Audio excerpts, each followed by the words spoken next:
నమస్తే BCC news కి స్వాగతం నా పేరు విజయ నేటి ముఖ్యాంశాలు Israel is about to use a new secret weapon in Gaza Strip called sponge bomb. This chemical warfare is unlike anything you have seen before. It contains a classified secret liquid that upon release will magically expand to a foam, effectively sealing off large gaps like tunnel entrances. This prevents potential enemy ambushes and disrupts their logistics network. While traditional methods like explosives or flooding the tunnels with sewage water have been proven successful in the past, the introduction of sponge bomb in the wake of deadly terrorist attacks of October 7th signifies a major shift in Israel tactics to fight Hamas. So, exactly what is sponge bomb, and why Israel Defense Forces or IDF is compelled to use it? The extensive network of tunnels in Gaza, often referred to as the Gaza Metro, were initially constructed in the early 1980s to facilitate the smuggling of goods, but their purpose evolved over time. Only 6.5 feet tall and 3 feet wide, they are dug by basic equipment and fortified by concrete. The tunnel network is so big that there's no point in dismantling all of it. That's why IDF has focused on either destroying or just blocking the tunnel entrances, and that is where the sponge bombs come to picture. IDF has not released much information about this bomb and the chemicals used in it, but it represents a departure from traditional bombs because it has no explosives. Instead of causing a high-impact explosion, it triggers a controlled release of foam. This expanding foam rapidly solidifies, effectively sealing off tunnel entrances and preventing surprise attacks from the enemy. In the context of tunnel warfare, this means that Israeli soldiers can use sponge bombs to seal off branching passages, preventing potential ambushes and reinforcements. But how does the sponge bomb work?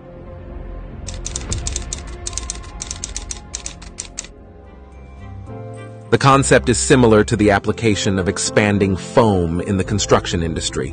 Take, for instance, this DIY alternative to instant concrete for setting a post that you can buy from Home Depot for $16. It is a two-part, pre-proportioned polyurethane resin that produces an expanding foam upon mixing. It comes in two connecting pouches containing different chemical components.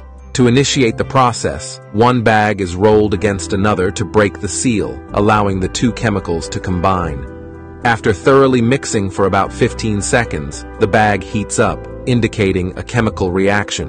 You then have a brief window to cut the pouch and pour it in the hole before it expands. The expanding foam fills all voids and crevices, solidifying in only 3 minutes. Within 2 hours, it will be as hard as concrete.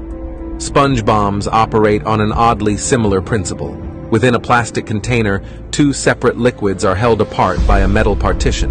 When this barrier is removed, the compounds mix, triggering the chemical reaction that leads to the rapid expansion and solidification of the foam. The result is a formidable barrier that can obstruct tunnel pathways effectively. However, it's crucial to note that the handling of the volatile liquid emulsion within sponge bombs carries its own set of risks.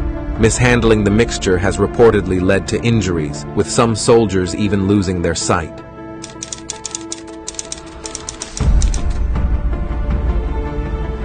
The IDF has reportedly trained soldiers to use the sponge bombs at the Israeli military's Mini Gaza, a mock-up of the underground tunnel system constructed at the Urban Warfare Training Center in the Negev Desert. While sponge bombs represent a significant advancement in tunnel warfare, their deployment raises several important considerations. The tunnel network is known to serve various purposes, including holding the October 7th hostages that are reportedly spread out in the tunnel network. That is why Israel cannot flood the tunnels or use non-lethal gas to force the enemy out of the tunnels.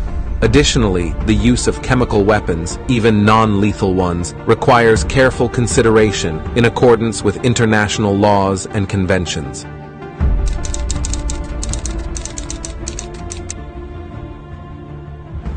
Most of the equipment that IDF uses on the surface does not work in the tunnels. They have to have specialized equipment to breathe, to see, to navigate, to communicate, and to deploy lethal means, especially shooting. That is why the IDF has implemented a range of technological adaptations to enhance tunnel clearance operations. Specialized teams within the IDF's engineering corps have been formed into tunnel reconnaissance units. These units are equipped with ground and aerial sensors, ground-penetrating radar, and special drilling systems to locate tunnels.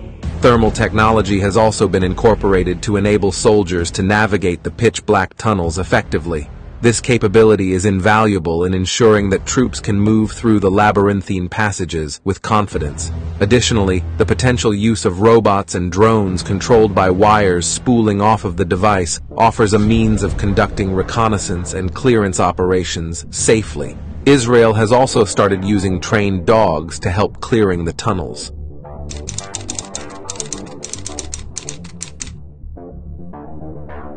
Finally, let's not forget that it's not the first time that foam or slime has been considered for military use. American soldiers used foam as a non-lethal tactic to immobilize rioters in Somalia in 1990s.